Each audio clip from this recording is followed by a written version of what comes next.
You think I'm recording? It says it's recording. It does? In the top corner of mine, it does. Yeah. Okay, well, I hit it, but I didn't know. Well, I've got 6:03, so we'll go ahead and start. Today is March the 17th, 2016, and we're doing a Zoom session tonight for EDLS 702, Section LZ and Section L2Z. We are going to summarize some personnel topics tonight briefly. Before I do that, though, let me share with you and with those who will hear the recording later, and I'll go ahead and forward an email too after this is over. Dr. Yuri did respond today with the summer dates, and they are as follows. If you want to write these down, again, I'll send that out by email. May 21, 22, June 4, 5, June 24, 25, and July 24, 25, 26. So I assume he looked at the dates that we selected as possibilities and matched those with what he or whoever's going to do the class can do. So I'll send that to you in writing, but that's the dates that he picked. Any comments about that? Not that it would matter, I guess, but okay. Any questions about week 10 assignments? You are to do one of the following two, using educational specifications from a previously built building. You're to talk with major players in that school and determine if the building, as it turns out, met the specs and were what the people needed. Or you can do a feasibility study of a new facility. So that's week 10 assignment. Any questions about that? Didn't we talk about the feasibility study that had to be turned in to the state this past fall would be sufficient for that as well? That's really not a feasibility study. That's a capital planning document that you use to forecast the building projects you're going to be working on. So this feasibility would deal with only one project that you're looking at. You're looking at the likelihood of that being able to be done. Okay. So no. Okay, what I've done is, any other comments or questions? What I've done is gone through my notes and documents that I've put on Blackboard for you and other sources and tried to summarize some key issues regarding personnel so that we can move on. We've got a lot to cover the last face-to-face weekend. So we will pretty much leave personnel as a main group behind. We'll, of course, talk about it relative to buses and custodial maintenance, food service, but the overall concepts of personnel I hope to finalize tonight. None of this is rocket science, especially if you've been in central office leadership and dealt with personnel, but for some it could be new information. For all of us, however, it's good reminders of essential things that happen in personnel and things you want to make sure are in place. So I've got about 32 bullets here of basic ideas I wanted to hit pretty quick. First, personnel salaries and benefits constitute a major portion of your budget, and we've talked about that many times. 85% or so of most budgets are personnel. Then it stands to reason that effective and efficient hiring of these people is essential, and if it's not done well, it can end up costing your district a lot of money. So as a superintendent and as a director of personnel, or even as a director of curriculum, having a good handle on the people you hire and the processes that are involved is absolutely critical in your success as a district and in your success as a leader. So we can't overstate that enough. I would dare say that most superintendents will tell you that 80% of their job is dealing with finance and personnel on a daily basis. Even though they have good people that are doing the direct oversight in those areas, superintendents tend to get pulled into that daily. And it typically goes back to an issue where a policy hasn't been followed as it's stated, or somebody got in a hurry and hired the wrong person, or any number of things. Certain support systems failed to be in place, or certain human rights were violated. So it's a big, broad area, and it's extremely critical. The second bullet, I tried to sort of walk through all of this in a sequential, logical manner. Staffing is the key issue here, and I've said that determining staffing needs is among the most important planning functions that you can do. And the key word here is planning. We talked a lot about the function of planning, the role of planning within the finance director's responsibilities, and certainly with all the other directors. So we've said often, if you fail to plan, you plan to fail. So among the most important plans that you do is deciding how much staff you hire. So I guess I would ask all of us to consider, who are we seeking assistance from to determine what plans we make? So how do you go about that? Why am I getting feedback? So I want to make sure that everybody understands that if you fail to plan well, then you may live with bad mistakes for years and years and years. Thirdly, adequate, equitable, and essential staffing requires appropriate formulas. You don't just decide to staff because this is the kind of sort of made you feel about something. You use a process, a system, and typically it has to do with some type of staffing ratio. It often is given to you by the state. It certainly can be impacted and influenced by the local district. For example, the state, to my knowledge, doesn't tell you how many custodians that you should have, must have. Now, it does that with teachers, but it doesn't do it with some of the non-certified staff. They do provide guides, but I don't know of any an absolute law. So any wise district's going to have a process determining how many custodians go in a building. Most often that's determined by square footage. Overall quality of the building. Is it easier to clean than an old, dilapidated structure, for example? So determining those staffing needs is most often done by some type of formula. And both of your textbooks dealt with formulas. Staffing also has to do with certain laws, as we said, the K-3 area. Staffing ratio, I believe 1:19 is still in place. Grades 4 through 12, I believe in North Carolina, there's no limit on the class size at this point. Staffing also goes back to this issue of the local philosophies of the management that's in place. Sometimes you look at historical data. Perhaps your district has always placed a heavy emphasis on teacher assistants, for example.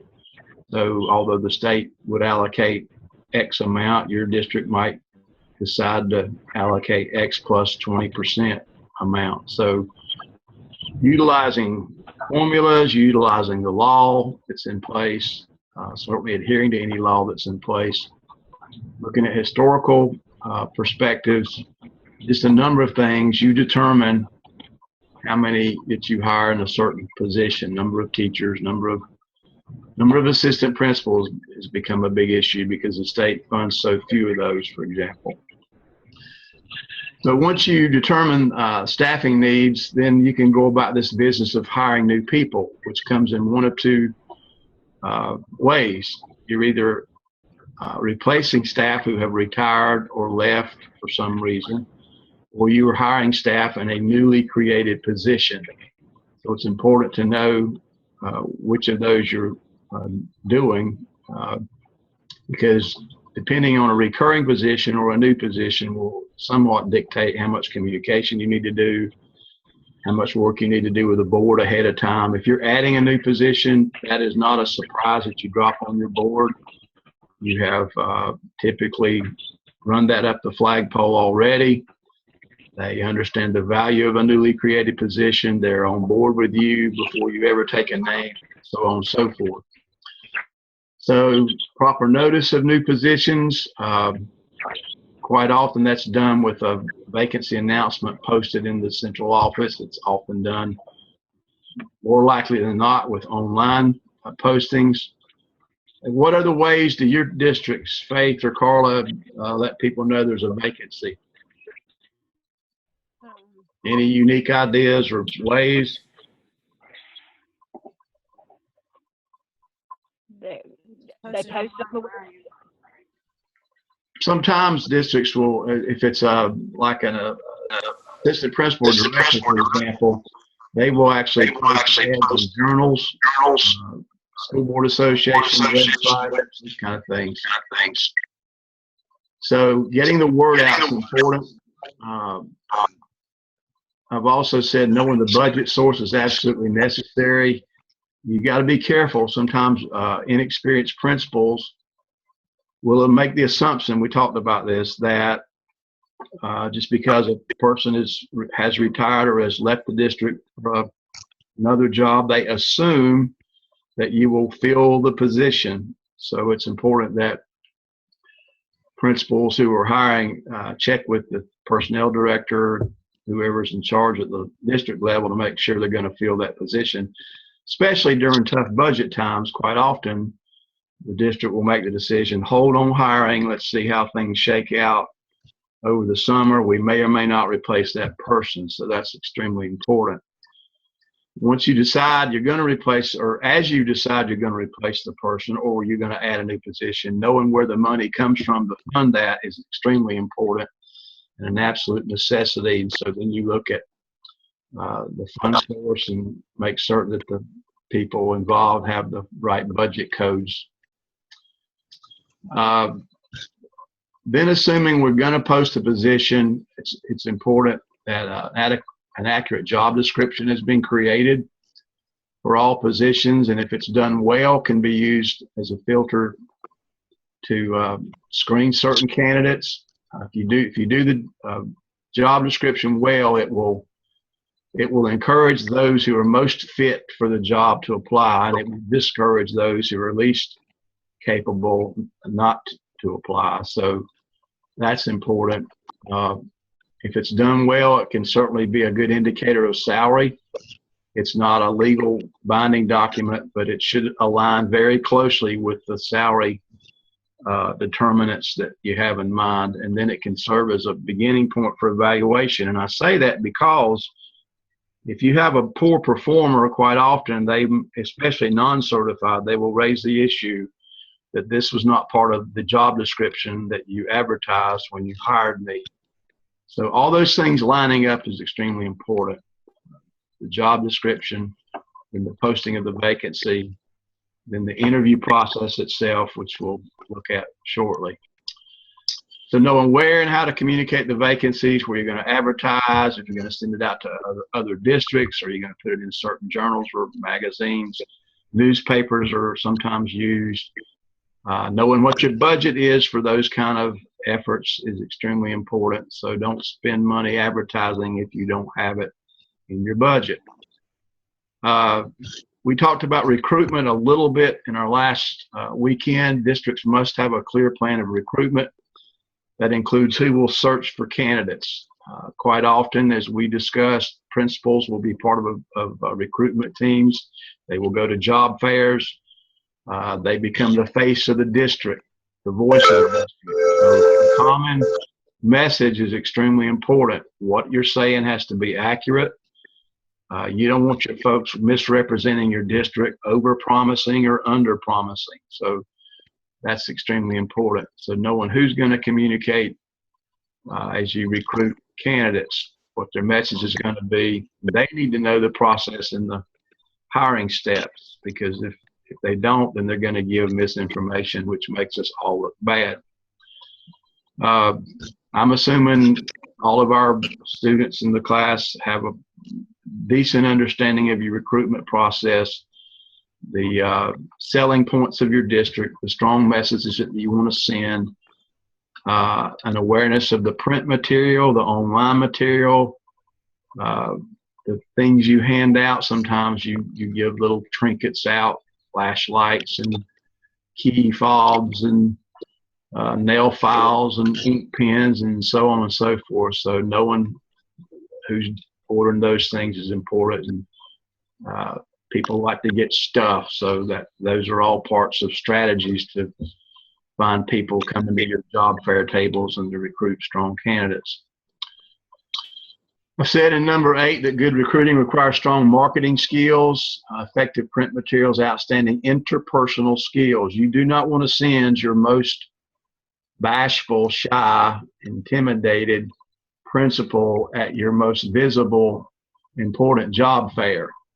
You want to send somebody that's extremely comfortable in their own skin, knows your district well, is going to represent you in the most positive light possible. So they have to have those strong interpersonal skills. Interview process should be clearly defined. Number 9. So we've gone to the job fairs. Sometimes at the job fairs we do actual interviews. Other times we will take resumes from those job fairs and come back and then create interview days.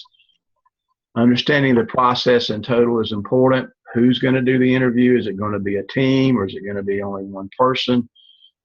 Having predetermined questions, we've talked about that. It's extremely important. That way no one can claim that you were applying different treatment of different candidates.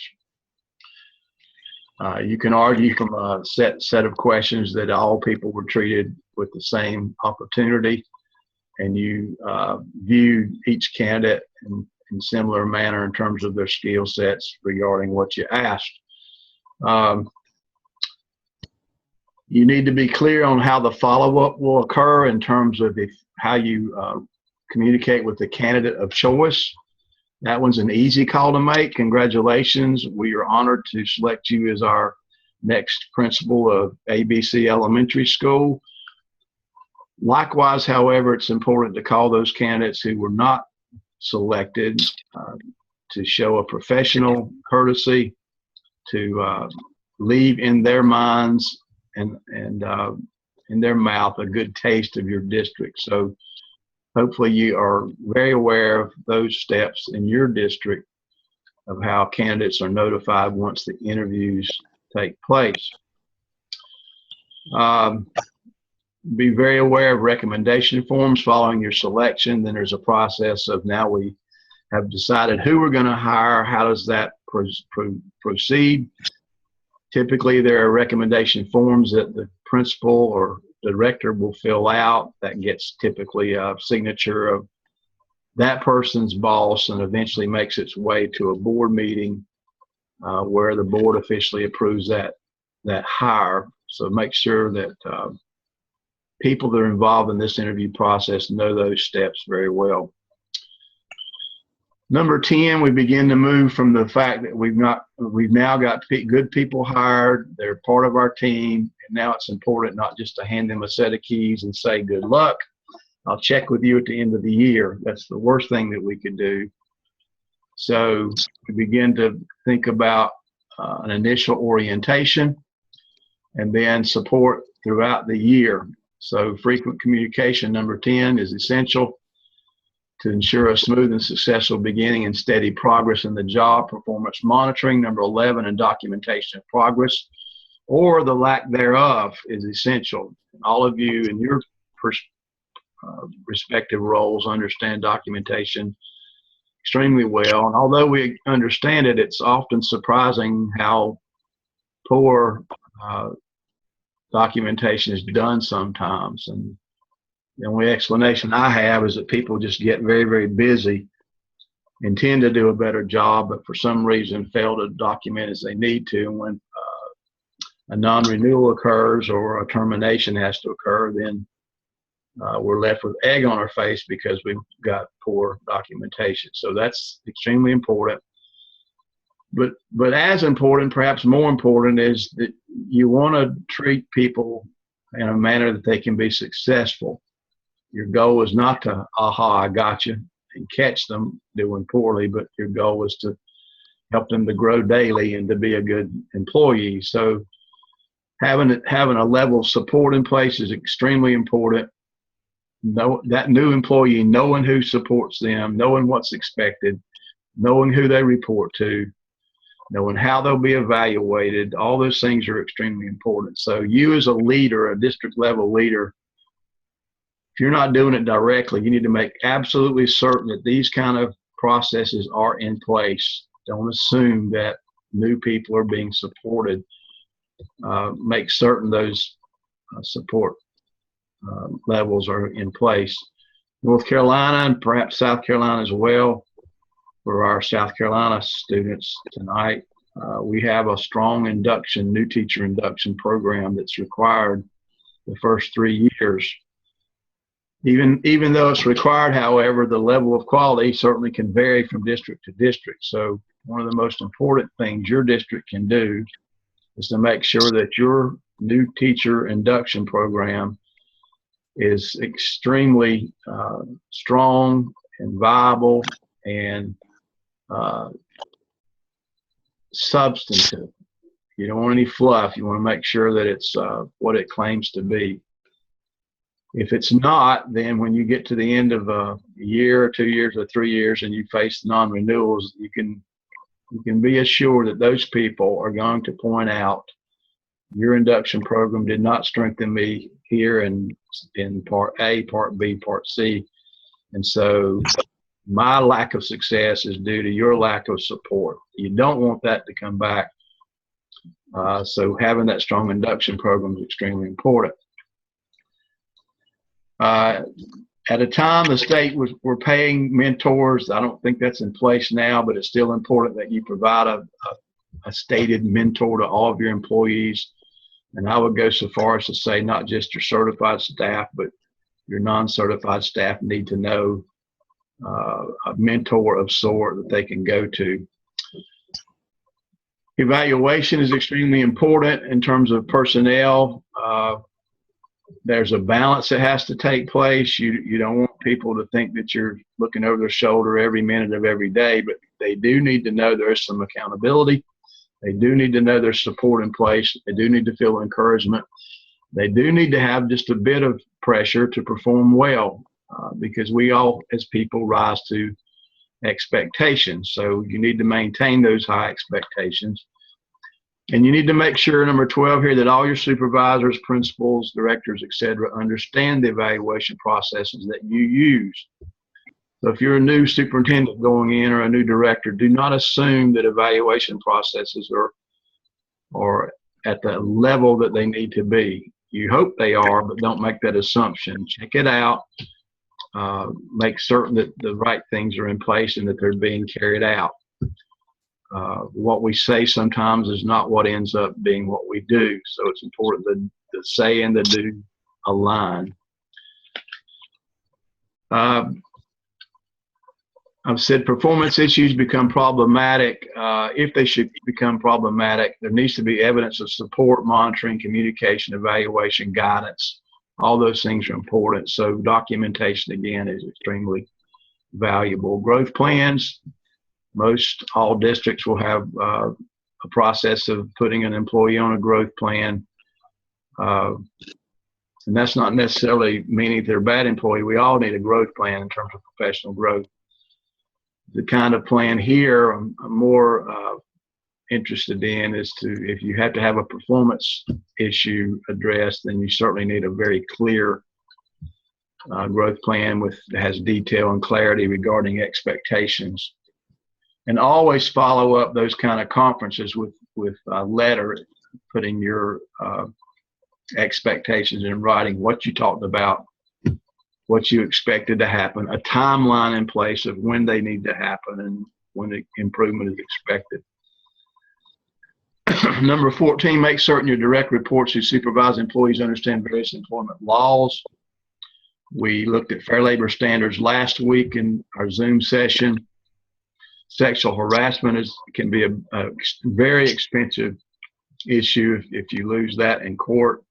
Discrimination as well. Americans with Disability Act, everybody, and they should be, are very sympathetic to Americans with disabilities. So we have to make sure we're adhering to the laws there, but one, because it's right, two, because if we don't, we're going to pay a dear price monetarily. We talked briefly about improper conduct with students. You cannot overstate these issues with your supervisors, misuse of funds, and dozens of other things. You just need to make sure that your supervisors know employees need to behave, and if they don't, it can cost the district thousands and thousands of dollars. Be certain, there's a lot of records that we need to be keeping in terms of personnel. Be certain that all employment records are kept by the district and monitor these. Some of them, just a few I've mentioned, in payroll within each program revenue code. And you had an assignment a week or so ago to list all your employees at a given school and create a summary of their pay code. So I'm sure you're familiar with program revenue code and where people are paid from. Keeping up with how much money comes out of those PRCs is important. Employee absences seems like a minor thing, but it becomes a very big thing over time in a lot of ways. Unemployment claims can really grow and cost you lots of money, so somebody needs to be monitoring those weekly, especially in a larger district. Somewhere you should be keeping very detailed notes on any employee grievance so that you can create a historical timeline about anything that recurs. Sometimes it's a bandwagon approach. People begin to complain about the same type of issue. Sometimes it's a matter of the same employee raising the same issue year after year. So you need some record that would alert you or any new superintendent, for example, to that issue. Disability claims, both short-term, long-term, make sure there's very detailed records that are being kept on those kind of things in the personnel finance departments. And then there's sometimes the Department of Labor will do investigations. Certainly any type of federal investigation, there needs to be a clear set of records, and it needs to be clear who takes care of those records and is the custodian of those records. Number 16 seems quite obvious, but I put it down here because it's amazing that sometimes this doesn't happen. Monitor all district level communication that is sent to employees. You may have a well-intended finance director or a payroll specialist, let's say, that decides to send out a memo to employees.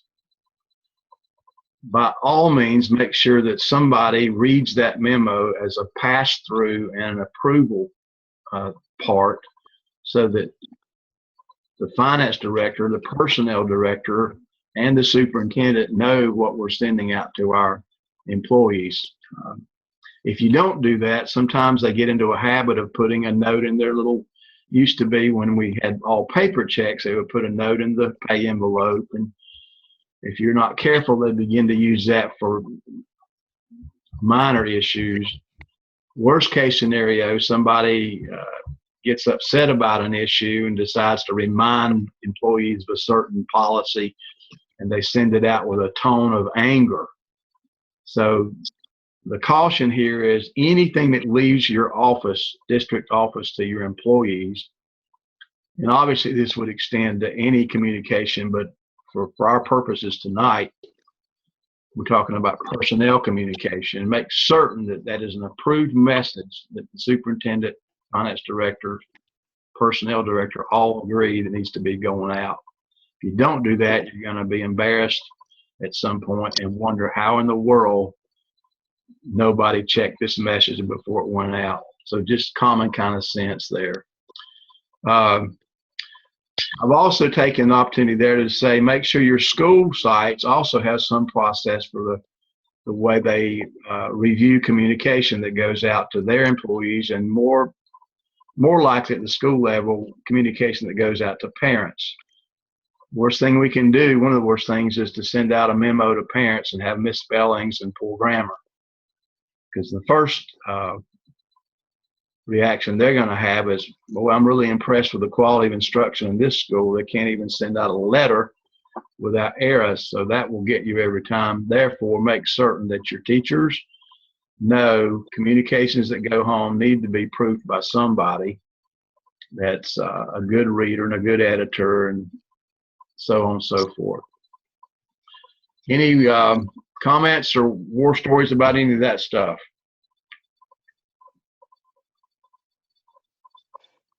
Number 17 is Faith. I'm sure you know this one extremely well. You make sure you have an official speaker for media attention. In your case, you would be that person, I would think. And it's important for that person relative to this conversation that they know what they can say and should not say about personnel matters. So that issue deserves a conversation between the superintendent and the official designee who's speaking to the media. Another extremely important function of the personnel department is the licensure issue of teachers.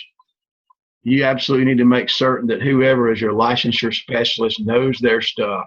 They understand it.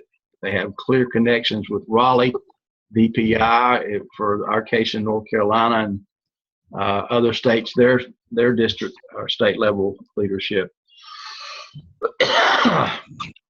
Licensure impacts salary. If we don't pay it correctly, quite often it ends up coming out of local funds. Excuse me. Monitor closely. Number 19, any school level funds. This is important, and it gets around the loop sometimes.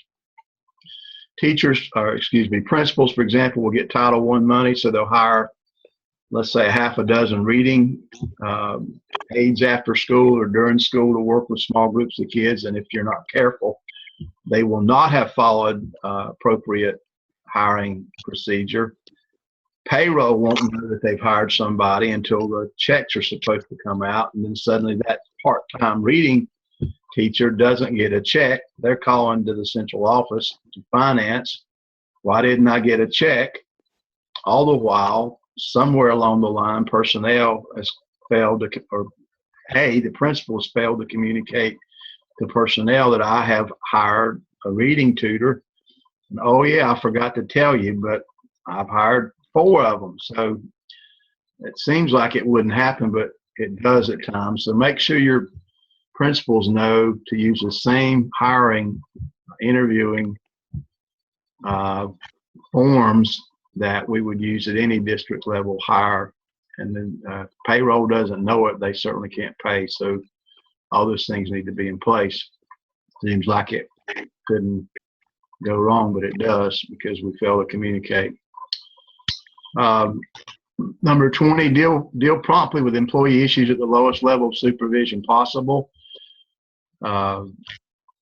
That's healthy for a number of reasons. You don't want to involve a superintendent at a school level issue until if it's a teacher assistant problem, typically a teacher would begin working with that TA to solve the issue. If that doesn't work, of course, the principal would get involved. That's not being successful. Your personnel director or some person under your personnel director would get involved, and eventually it would make its way perhaps to an associate superintendent or superintendent. But problems are best solved at the lowest level possible, depending on the severity of the issue. So teach your people that.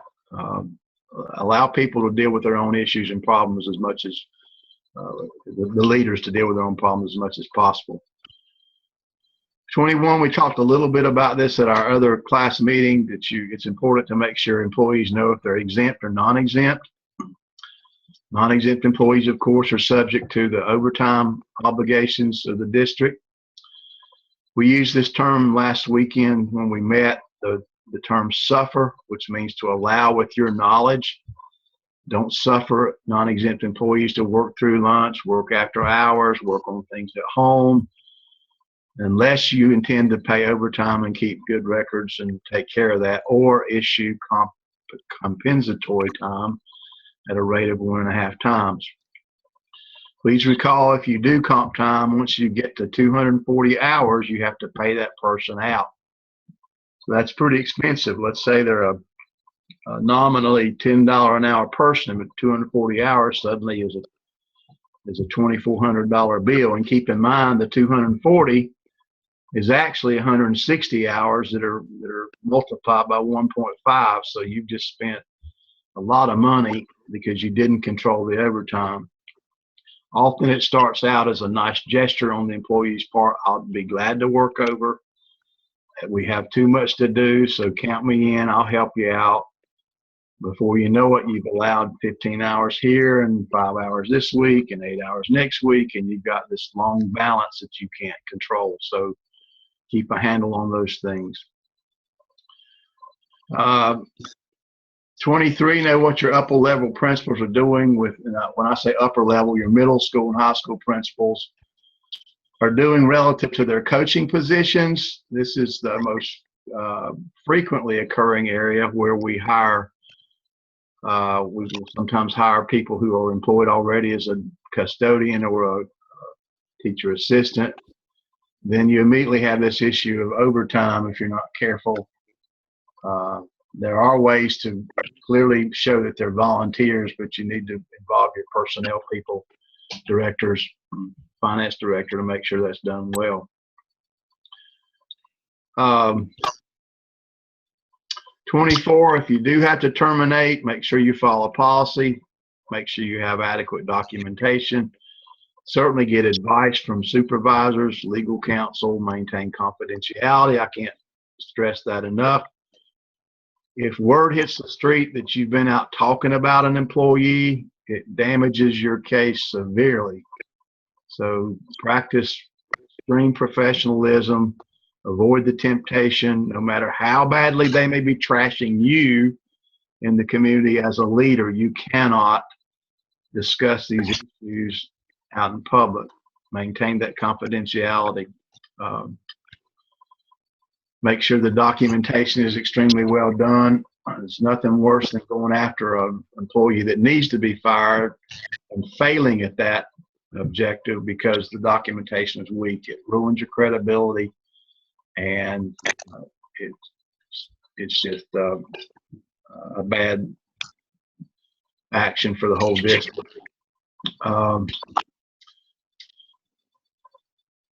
Monitor staff. No, go back to 25. Create recognition and reward processes.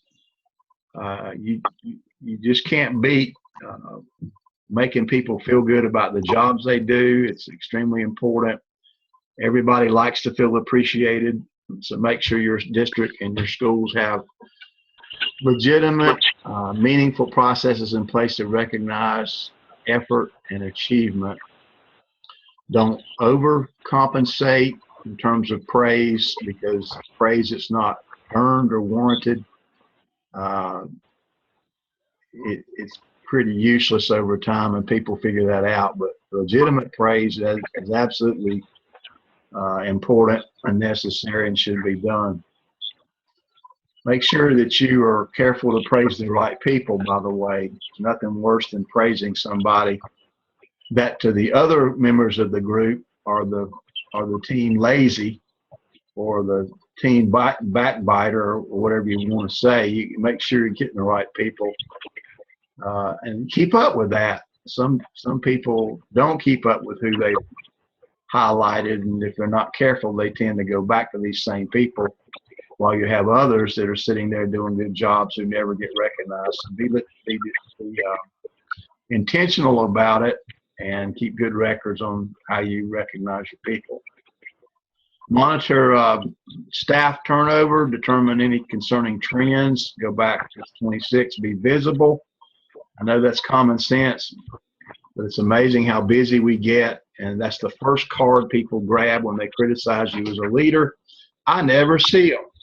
I wish they would come by my classroom or see my school, check out all the good stuff we're doing.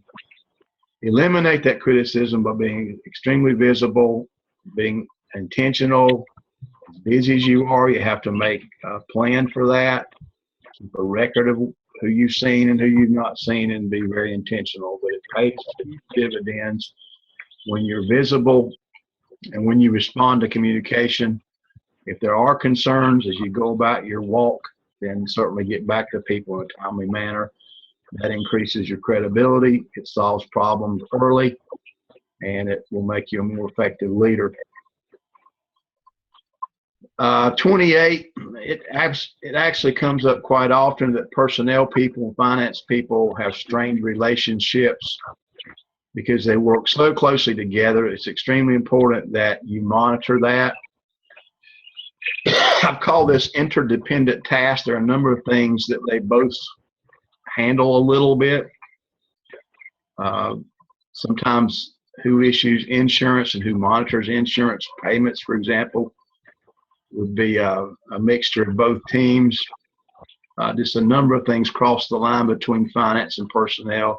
They've got to sing the same song, be on the same page. So you as a superintendent or a director of some sort need to monitor that the same song is being sung by personnel and finance. And it's easier said than done. It's extremely important. When it's done well, it pays huge dividends.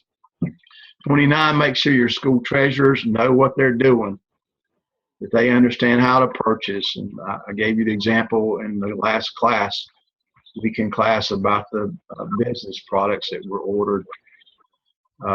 You got to follow policies and procedures. And here's one of the reasons you want good school level treasurers. Sadly, sometimes when you get new principals, they have very limited exposure to finance, and so they depend on these treasurers to help keep them straight, especially at the high school level. So if you're a district level leader that has responsibility for finance and personnel, absolutely make sure your school level treasurers are trained extremely well. If they're not, certainly have a backup person that principal knows to go to. 30, make sure your retirement specialist knows their game extremely well. They're communicating properly.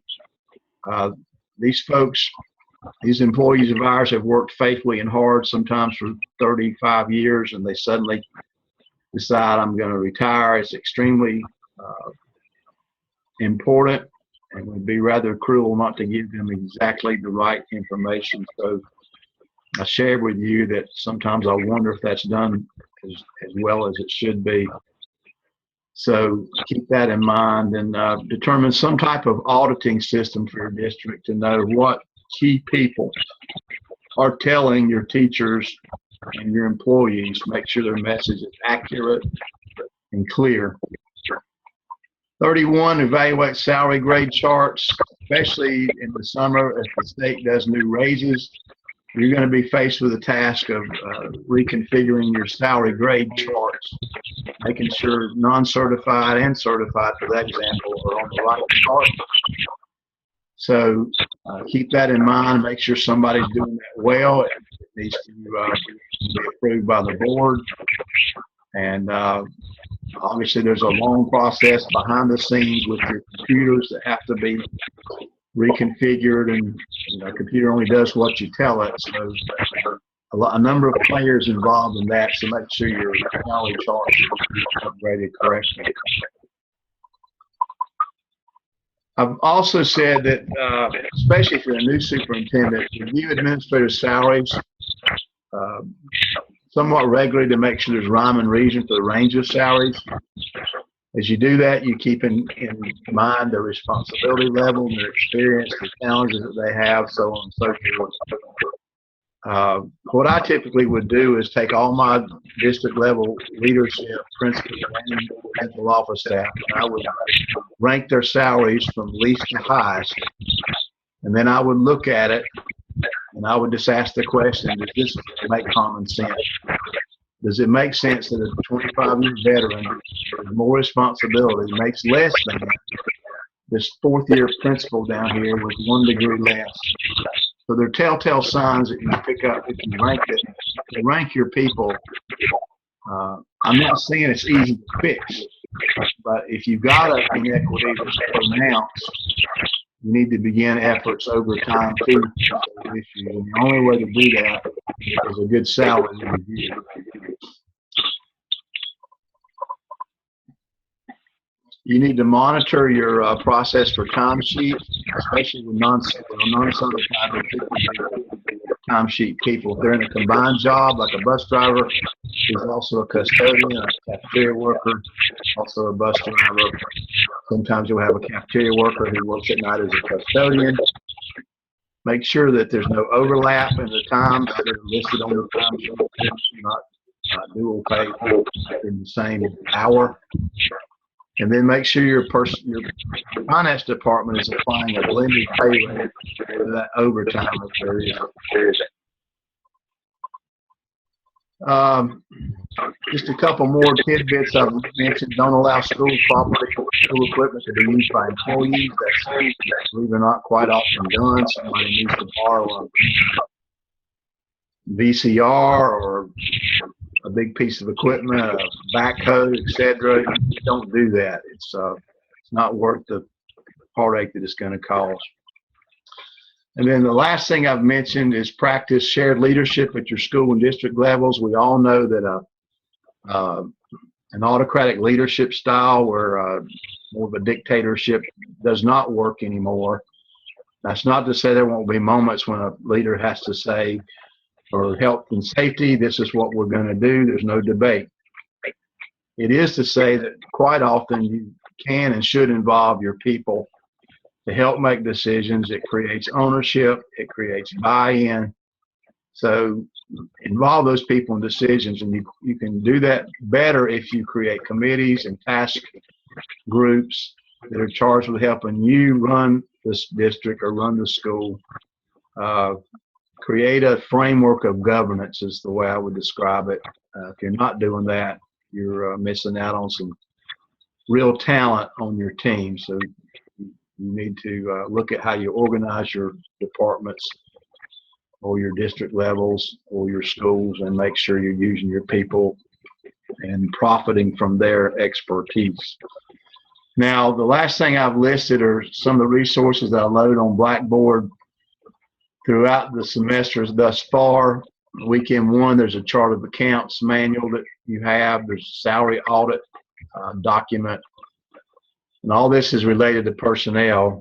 Week 4, I gave you a code of ethics for teachers, a sample of interview questions for the finance officer, a payroll memo sample regarding pay window. Week 5, I gave you a PowerPoint called Critical Considerations in Personnel and Finance. We looked at that last time we met. You have the Employee Benefits Manual from the state. You have a Hiring Decisions PowerPoint and a Teacher Misconduct document. Weekend 2, I gave you I loaded a document called Teacher Compensation Report. Week 8, I gave you notes that I had compiled from the Bissell CDs that I think will help you deal with some of these personnel issues, because those are people, and sometimes people are difficult to deal with, and Bissell gives us lots of strategies. So I gave you notes on that.